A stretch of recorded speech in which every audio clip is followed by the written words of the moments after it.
Hello, and welcome to the third installment of Shakespeare Aloud, reading of As You Like It.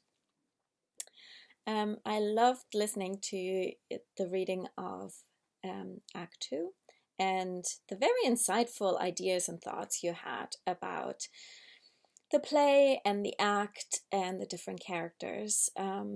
One character discussion was about Touchstone, and I thought that was really interesting, and I loved listening to what you came up with, and I thought I might actually be able to add a little bit to the mix as well. There is something really interesting about fools in Shakespeare. They quite often seem to belong to the previous generation. They seem slightly out of date.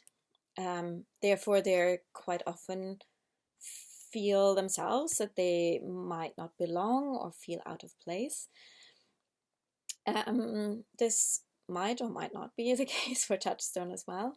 And they also don't seem to necessarily apply to the physical laws within the plays. So sometimes they seem to be almost in different scenes at the same time.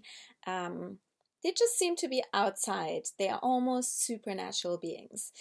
Yeah, so maybe that might be interesting to keep in mind while continue reading the play.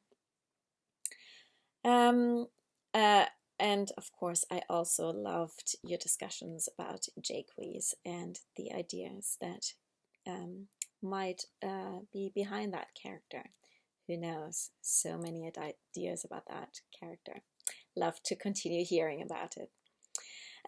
Now for the summary of Act 3 of As You Like It. I also want to mention the Shakespeare Birthplace Trust. It's a really great site to check out, and I sometimes get inspired by them. So here a little summary of Act 3 of As You Like It. We now have Rosalind and Eliana, who find verses addressed to Rosalind hung on the forest branches by Orlando. Rosalind finds Orlando and proposes to cure him of his love.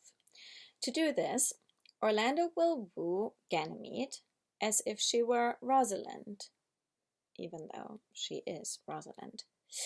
Orlando consents and visits Ganymede, aka Rosalind, every day for his lessons. In the meantime, the shepherdess Phoebe has fallen for Ganymede, while the shepherd Silvius still pursues her. Touchstone has dazzled a country girl Audrey with his courtly manners. Audrey, in turn, will desert her young suitor William for him, who we're going to meet later on in the play. So much for the summary of Act 3.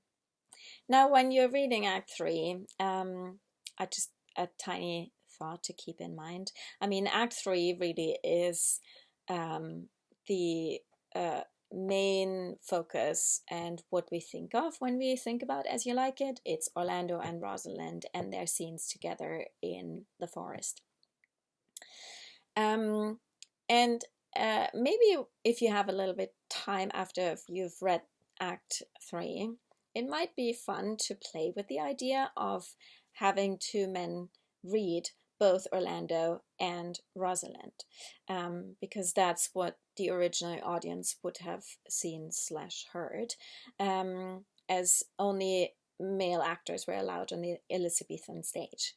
So maybe it might be fun to listen to an actor pretending to convince the other actor that he is in fact a woman, even though he is a man pretending to be a woman,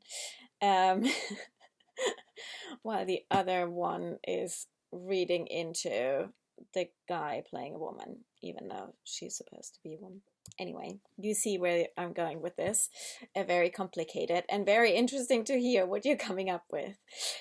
Anyway, looking forward to listening Act 3 and see you next time. Bye.